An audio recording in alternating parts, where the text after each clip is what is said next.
We've got a very special Earth Day program today, but I wanted to introduce our panel. Morgan Mann, she's a Community Relations Director with Door County Library. Hello. And then Janine, no, you're fine. And Janine Brennan, our Interim Branch Manager at the Egg Harbor Library. And finally, Dave LaLuzerne, he was with us last week for the Spring Herbs of Door County. And he is also my co-chair for the Everyday's Earth Day Festival, which got pushed to next year due to COVID, but we do have his program that he was going to do. So. Should I take over? Yeah, go ahead, yeah.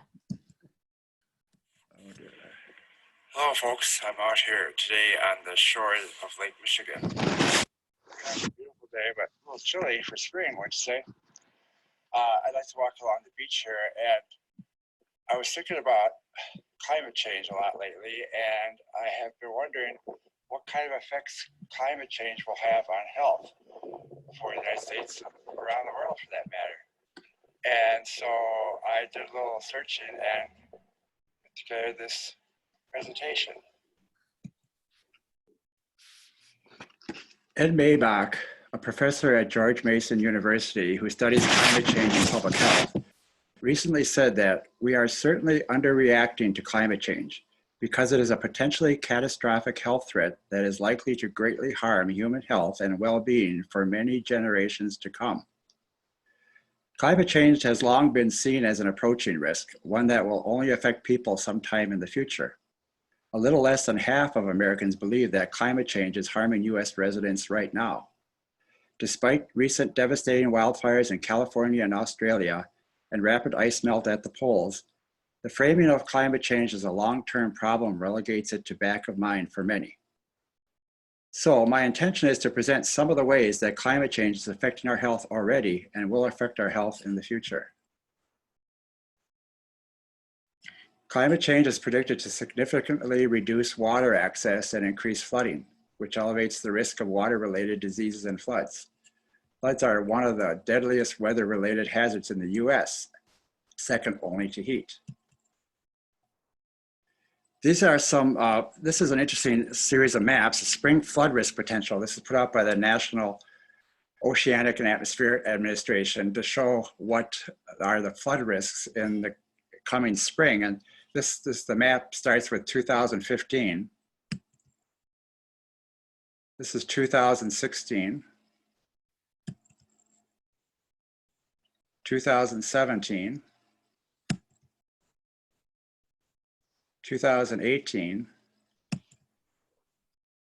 2019, and this is the current one for the spring flood outlook. You can see that we up in Door County are actually in the minor part. Unless you're south of Sturgeon Bay, then it's moderate problems with flooding. So what does this mean? Increased flooding can overwhelm a region's drainage and wastewater treatment systems and be toxic to people, animals, and plants. Sewer overflows are anticipated to increase, and the aging water infrastructure may not be able to withstand the extreme precipitation, leading to leaching of sewage in the ground. Other hazards can appear after a storm has passed. For example, a damp or flooded building can develop mold. Mold affects indoor air quality. Living with poor air quality and in damp conditions has been shown to increase health problems. These health problems include aggravation of allergies, asthma, and other respiratory tract symptoms, such as coughing and wheezing due to mold exposure. They also include lower respiratory tract infections like pneumonia. Reactions to mold exposures are an especially troublesome problem for people with asthma or weakened immune systems. Now, one of the particular problems in Wisconsin are the CAFOs, particularly in Waunakee, where they're having a lot of problems in Waunakee County with their wells being contaminated. These operations generate large quantities of manure, both liquid and solid. The bacteria, phosphorus, nitrates, and other substances in manure can contaminate water supplies. The management and disposal of this manure is the source of many of the problems that can arise from one of these facilities. To put the amount of manure generated in context, a dairy CAFO with 2,500 cows generates the same amount of waste as a city of 410,000 residents. Unlike cities, however, CAFOs do not treat sewage they produce. And another area that I think that people can take action on their own as far as contamination is don't fertilize your lawn. In many areas where there are lakes, the runoff from excess water, rain, and flooding gets into the lakes and carries a lot of fertilizer in there, which leads to algae growth and other problems. Of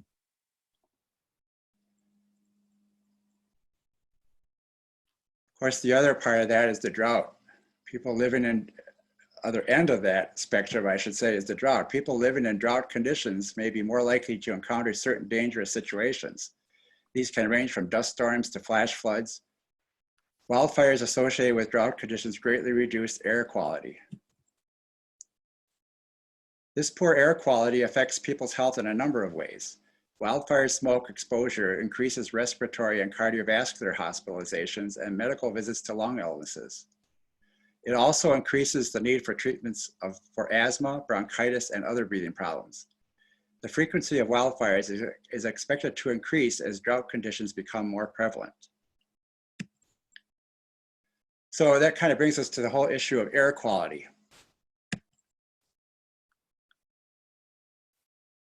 So longer warm seasons are going to result in longer pollen seasons and therefore longer allergy seasons. Higher temperatures, changes in precipitation, increased carbon dioxide levels, and changes in plant growth patterns all contribute to a longer and more intense allergy season. For example, higher carbon dioxide levels increase pollen levels and pollen potency. Longer and more intense pollen seasons have negative effects on the respiratory system, especially among those with allergies or asthma. This is particularly true of ragweed season. Now here's a chart that was developed, this is in New Jersey, and this shows the increase in pollen counts over a 17-year period in New Jersey. So allergy season has become longer and more intense and causes 3.8 million missed work and school days each year. Asthma is responsible for nearly 2 million emergency department visits each year and costs $56 billion per year. In the United States, 17.7 million adults and 6.3 million children have asthma, and about 30% of adults and 40% of children suffer from allergies. So these numbers can all be expected to go up as the temperature increases and the climate changes. And Dave, what was really just to kind of jump in, what was the conference that you went to? It was the healthcare professionals and environmental impact. There's a group called the Wisconsin Health Professionals for Climate Action. And I'll mention a little bit of information I got from there. And that was healthcare professionals are concerned about the effects that hospitals are having on climate change, as well as the effects that climate change will have on the ability of hospitals to deal with issues. You know, there was actually just recently a study that just came out about the COVID virus, and they found that a 7% increase in particulate matter in the air leads to a 15% stronger reaction to the COVID virus. Interesting. So air pollution and ambient air pollution, which we'll be talking about here, are really problems that have to do with your respiratory system in particular. Interesting. Okay, sorry. So climate change increases the amount of airborne pollutants in the environment. Ambient pollutions include particulate matter, carbon monoxide, oxides of nitrogen, and volatile organic compounds. When sunlight combines with oxides of nitrogen and volatile organic compounds, increased ozone levels result. And interesting sidelight here, coal use is responsible for 480,000 premature deaths from particulate air pollution each year. So coal phase out is a crucial, no regrets public health intervention.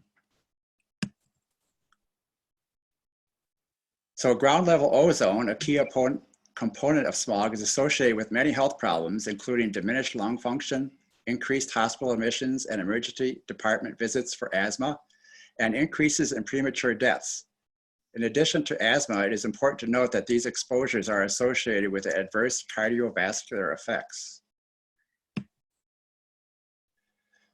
Here's a chart, talk a little bit about the gases. You know, carbon dioxide is the main one that we often talk about as far as climate change. And you can see it's a major portion, total of about 76%. But these other gases have an impact too. I just wanted to mention them briefly. Carbon dioxide is the primary natural, primary natural carbon dioxide sources include ocean release, animal and plant respiration, organic matter decomposition, forest fires, and volcanic eruptions. While the primary human-made carbon dioxide sources include fossil fuel burning, cement production, and farmland plowing. Methane. There are 6 major sources of atmospheric methane: emission from anaerobic decomposition of natural wetlands and paddy rice fields, emission from livestock production systems, biomass burning, anaerobic decomposition of waste in landfills, and fossil methane emission during exploration and transport of fuels. Nitrous oxide, the major natural sources of nitrous oxide include soils under natural vegetation and tundra and the oceans. Important human sources come from agriculture with the addition of nitrous oxide fertilizers and soil cultivation, livestock manure, biomass or fossil fuels combustion, and industrial processes. Nitrous oxide has a global warming potential 310 times that of carbon dioxide. Now there's a group of what they call the fluorocarbon gases. They are frequently used in air conditioning and as refrigerants in place of the older chlorofluorocarbons. Their ability to trap heat radiating off the earth is hundreds of thousands of times more potent than that of carbon dioxide.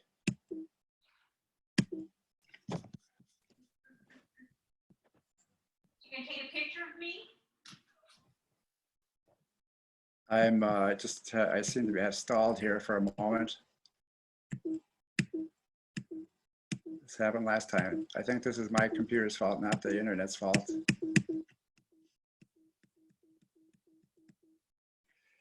Okay, well, we can go on. I think I was also going to talk about some other gases here. Let me see. Oh, shoot. Sorry about this.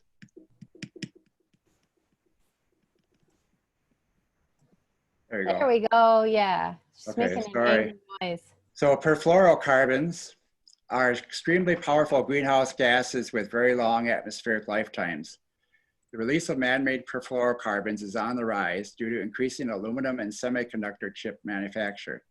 Annual releases of PFM, the most abundant perfluorocarbon, are the global warming equivalent to about 70 megatons of carbon dioxide, roughly 0.5% of the amount of carbon dioxide released annually.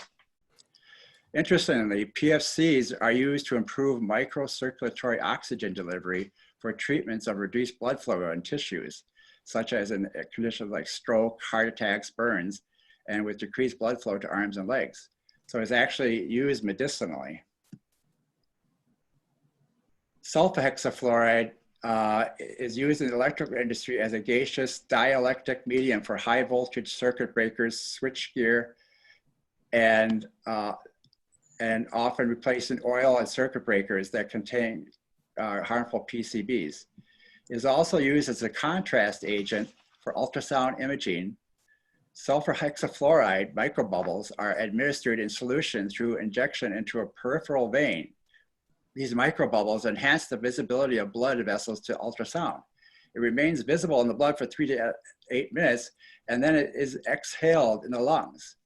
And they've discovered that there's a problem in our electrical grid where a lot of these systems that have been used in the sulfohexafluoride are starting to leak it into the atmosphere.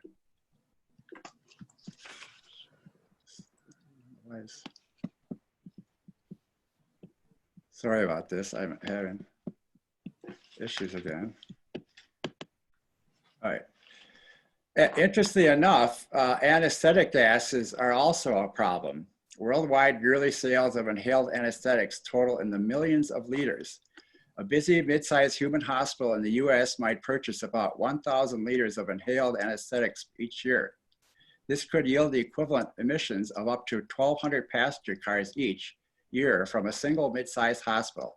It is estimated that total global emissions of inhaled anesthetics are equivalent to 9.5 million tons of carbon dioxide annually. That equates to the emissions from 1 million cars. So here's an interesting chart, a breakdown of deaths attributed to pollution by pathway. So we've talked about ambient air pollution. There's the household air pollution, contaminated sites, water and sanitation and hygiene, and total pollution. So you can see it has effects. This is a worldwide a chart that was developed by the WHO, World Health Organization, in 2012. So this is worldwide, almost 9 million deaths associated with pollution.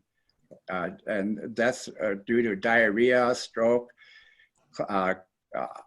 pulmonary disease, lung cancer, and different other cancers. So, little action page here. What do we do? Plant trees. One of the things that trees do is they sequester carbon dioxide. So there's a big movement going on around the world to plant more trees. And I think that we were doing that here in Door County, and I think individuals can do it on their own property as well. More trees, the better. Another thing that you can do for yourself is to, get some color in your diet. Antioxidants are compounds that inhibit oxidation.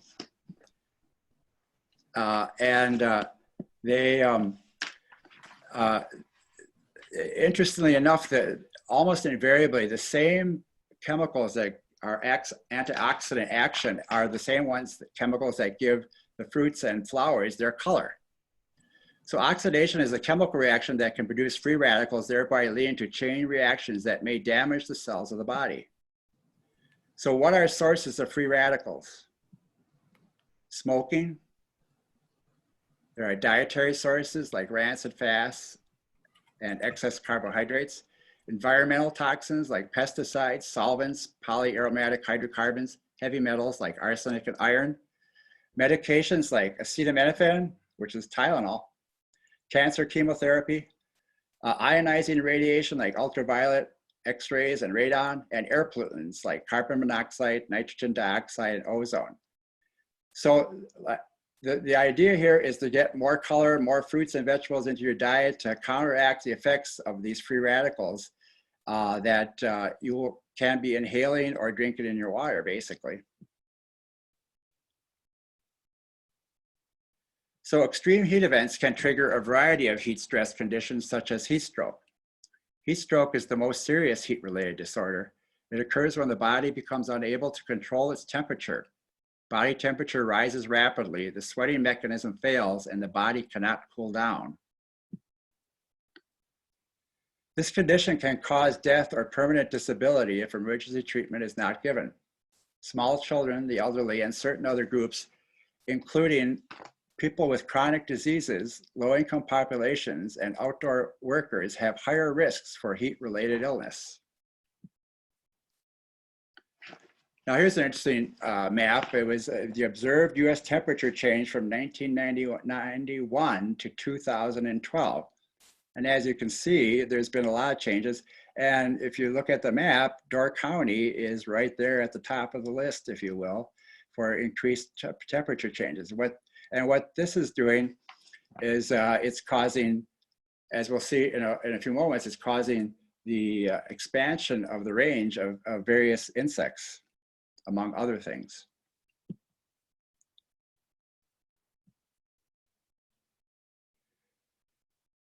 So higher temperatures and respiratory problems are also linked. One reason is because higher temperatures contribute to the buildup of harmful air pollutants.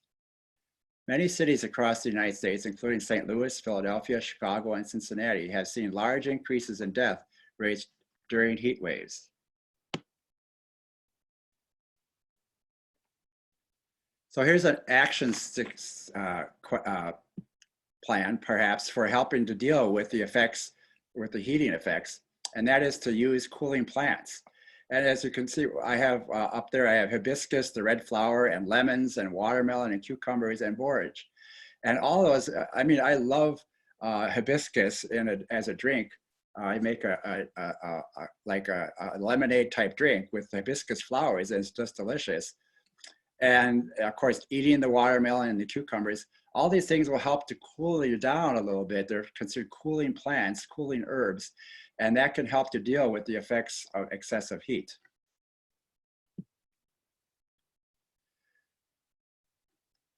So I don't know if you can see the little cartoon there, but top one, the guy is saying, I've got one to add to the list as he's being carried off by a large mosquito.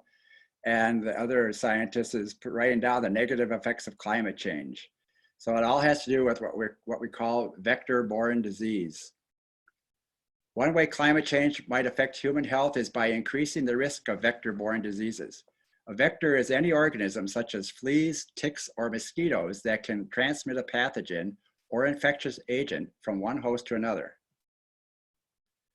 Because warmer average temperatures can mean longer warm seasons, earlier spring seasons, shorter and milder winters, and hotter summers, conditions might become more hospitable for many carriers of vector-borne diseases. This map here is showing the spread of the A. aegypti mosquitoes across the United States up from South America, and the A. aegypti is the carrier of the Zika virus. So Zika, its name comes from the Zika forest of Uganda, where the virus was first isolated in 1947. Zika virus is related to the dengue, yellow fever, Japanese encephalitis, and West Nile viruses. Since the 1950s, it has been known to occur within a narrow equatorial belt from Africa to Asia. From 2007 to 2016, the virus spread eastward across the Pacific Ocean to the Americas, leading to the 2015-2016 Zika virus epidemic. Zika can spread from a pregnant woman to her baby. This can result in microcephaly, severe brain malformations, and other birth defects. Ebola. The climate crisis is going to raise the risk that Ebola will spread farther and reach areas previously unaffected by the virus, according to a recent study published in the journal Nature Communications. The study found that the climate crisis will bring a 1.75 to 3.2-fold increase in the rate at which the deadly virus spills over from animals to humans by 2070. Lyme's disease is another one that we have in this country, and you can see the interesting map there for how it spread from 1996 to 2014. Climate change will have the following effects on Lyme disease: an acceleration of the tick's developmental cycle, a prolonged developmental cycle, increased egg production, increased population density, and a broader range of risk areas. The ideal habitat for these disease-carrying ticks is one with 85% humidity and a temperature higher than 45 degrees.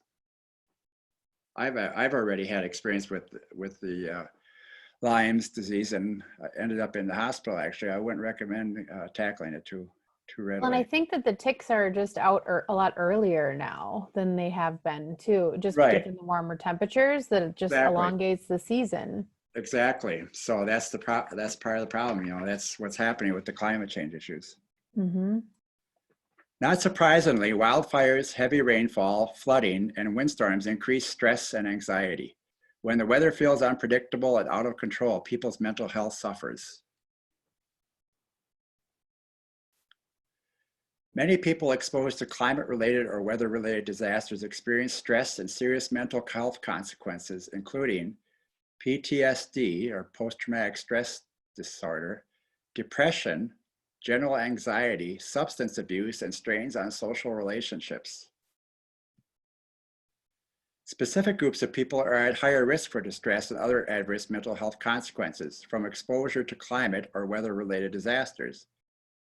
These are children, the elderly, women, especially pregnant and postpartum, people with pre-existing mental illness, economically disadvantaged, homeless, and first responders. Now, another issue that we're going to have to deal with is food and food production and food quality. So if you follow along with the chart, the potential interactions of rising carbon dioxide and climate change on food safety. At the farm level, temperature and precipitation extremes like flooding can increase pathogen load. That includes things like salmonella.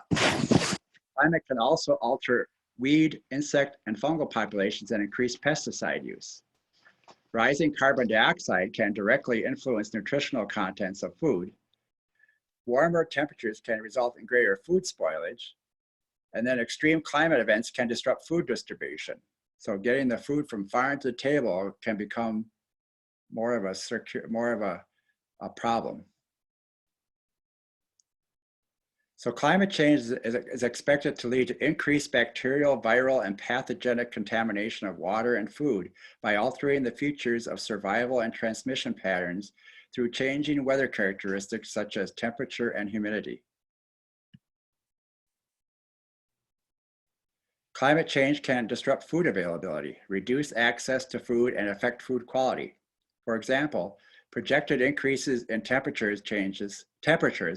changes in precipitation patterns, changes in extreme weather events, and reductions in water availability may all result in reduced agricultural productivity. The global food system both derives and is impacted by climate change. Without action, climate change will impact nutrition through decreased food quality and access, decreased dietary diversity, and decreased food nutritional content. So here's a world map that shows the projected impact of climate change on agricultural yields.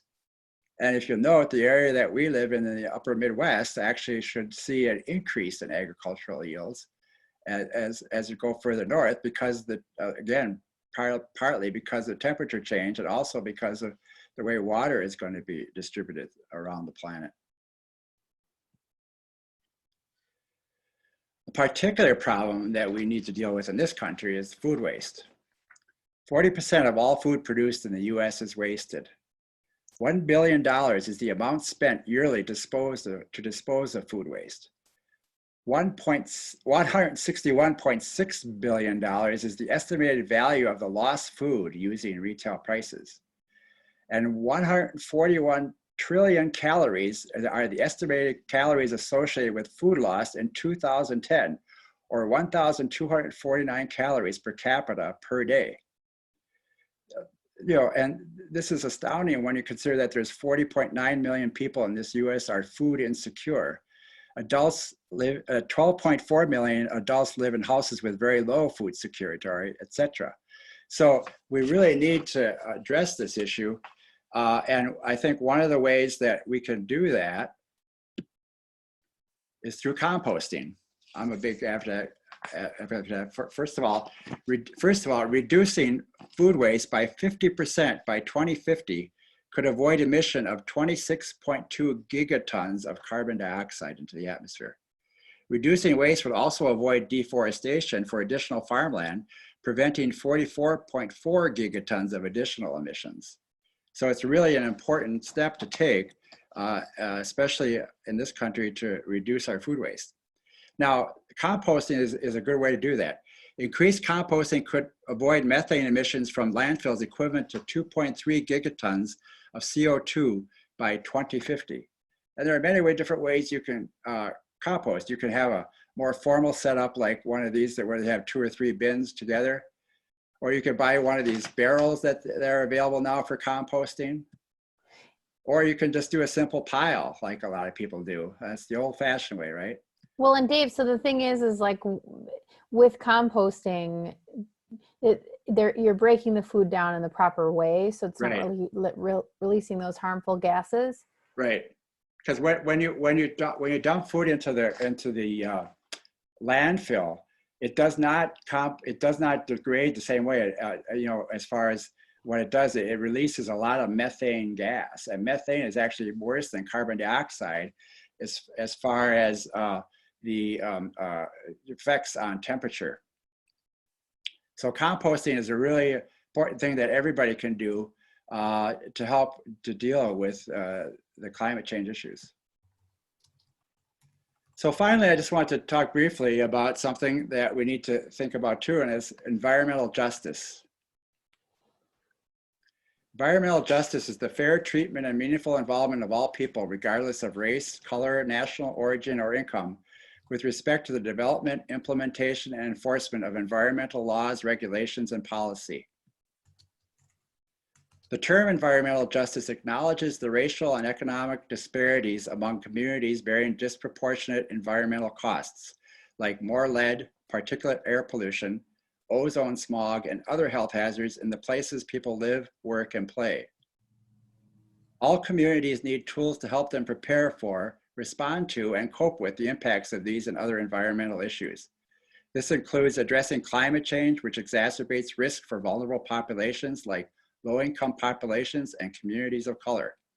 Environmental justice is a public health issue that needs to be addressed by policymakers in all levels of government, business, and communities.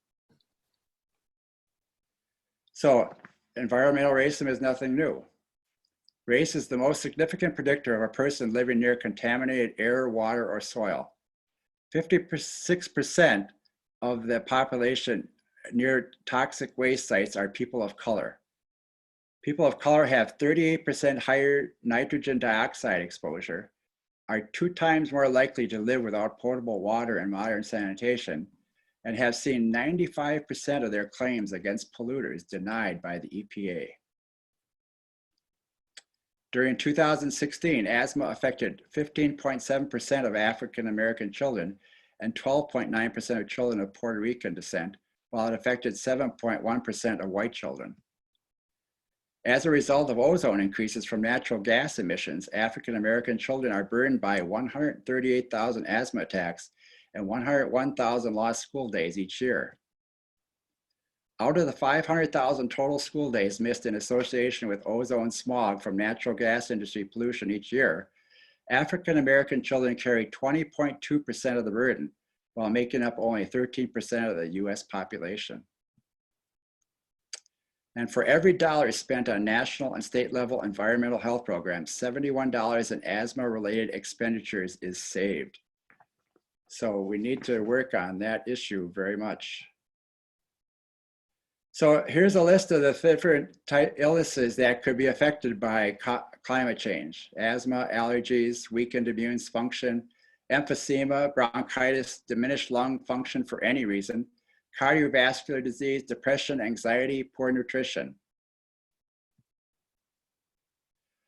So, and today is, as you probably all know, is the 50th anniversary of Earth Day. And I've come to believe, and I think many of us here in Door County have come to believe, that we should make every day is Earth Day, because something needs to be done on a continuing basis, not just once a year. And that's all I got for you. Dave, I'm gonna unmute. First off, thank you so much. I'm gonna unmute our Zoom people here, Dave and Cindy, to see if you wanted. Cindy, I know you had a comment that you wanted to add. Well, I was on, I don't know if anybody joined, but I joined the Nelson Institute, had their 50th anniversary Earth Day celebration on Monday. I usually go there in person. Of course, this time it was all by Zoom. The video? Can you hear me? Yep. Okay. Anyway, there was a man on there, one of their speakers, and if any of you can get onto the website, the Nelson Institute, I think you can go back into it and see all this later. But there was a doctor on there, Dr. Jonathan Prats, who's actually written several books, and he's been doing a lot of studying. He's world renowned on diseases and such.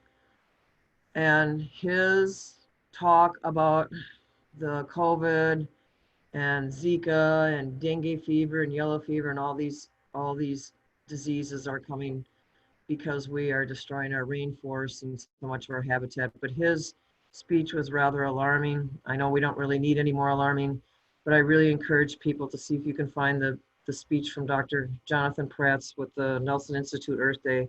It's Jonathan, it's Pats with a P, P-A-T-Z.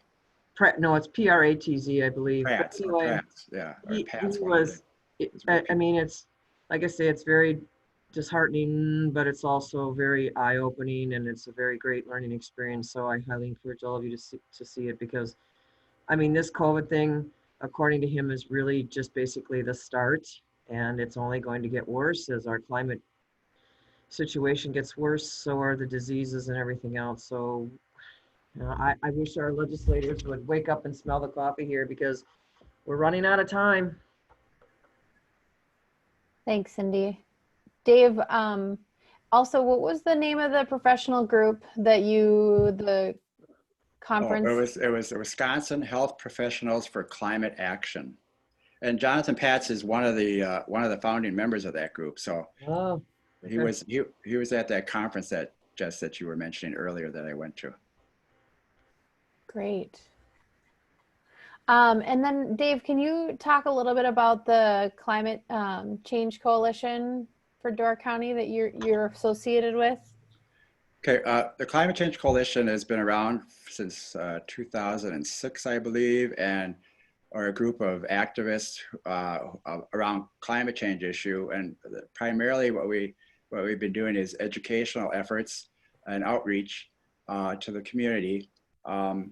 This year, our annual forum was a victim of the COVID virus, so we won't have it this year, but we throughout the year, we sponsor speakers and movies on different environmental and climate change issues. And anybody is usually welcome to come. A lot of the events are free. And we do have the Climate Change Coalition of Door County has a website. And from that website, you can also access the YouTube channel of the Climate Change Coalition of Door County, which has a number of videos that were taken in past year's forums and other presentations by different experts on various aspects of climate change that are all free access as well. Yeah, and that URL is climatechangedoorcounty.com. Right. Yeah, well, thank you so much, Dave, for the presentation. And Happy to be here. Every day is Earth Day, that's for sure. Yes, it should be. Janine, thank you so much for helping to coordinate this with us. And Morgan, really appreciate you co-hosting and helping make the logistics happen. So do we have anything coming up that people should know about? Well, tomorrow we have a virtual book discussion on The Yellow House, which is a story of a woman whose family lives in New Orleans and went through Katrina. So it'll be a great discussion. Even if you haven't read the book, it'll be good to hear. And what else do we have planned, Morgan? On Friday, we have our first social distancing book club, which is going to be at 2 o'clock. And it is just kind of a meet and greet and for everyone to talk about whatever they are reading or watching. So you can kind of hear from a variety of different genres and topics and what are keeping people busy during this time of our lives. And we also have virtual story time going on. Every day, new stories are getting put up where there's read alouds and there's songs. And so that's a closed group. You have to opt into that group, but every day there's new postings happening there. Yeah, and then next Thursday, we have a shipwreck photo tour with an award-winning shipwreck photographer that's shot a lot of shipwrecks on the Great Lakes. It'll be sort of a slideshow presentation, and then he'll be talking about some of the wrecks and his process of photographing them. So it should be really visually appealing. How do we do So that? I know Cindy had a question about how do you get into the book club? And we have lots of book clubs in Egg Harbor, or excuse me, in Door County. Egg Harbor's is tomorrow. You can go to any of them. Next week, Bailey's Harbor has a book discussion. So the way to do it is to go to our Door County Facebook page, and Morgan posts events and reminders on that page. Tomorrow at 10:30, our discussion will be live on the Facebook page of the Kress Pavilion. So if you want to find out and just test the waters, come tomorrow at 10:30 to Facebook. Just go to the Kress Pavilion's Facebook site, and it'll be open for you to join us. And it's similar to what we did today to get on this talk. So there'll be a series of numbers that you'll post into your Zoom, and then you'll be brought into the book discussion just like we are here now. Yep, and same for the photo thing. So we've been trying to do both. So, all right. Well, I think that's pretty much it. Thank you again. Happy Earth Day. I know Greens and Grains was giving away trees. They may be out as of now, but hope you get to celebrate Earth Day and get out there. It's sunny right now, actually. So it was snowing this morning. Yeah. okay. Bye, guys. Thank you so much. Bye. Bye. Happy Earth Day. Thanks. Happy Earth Day.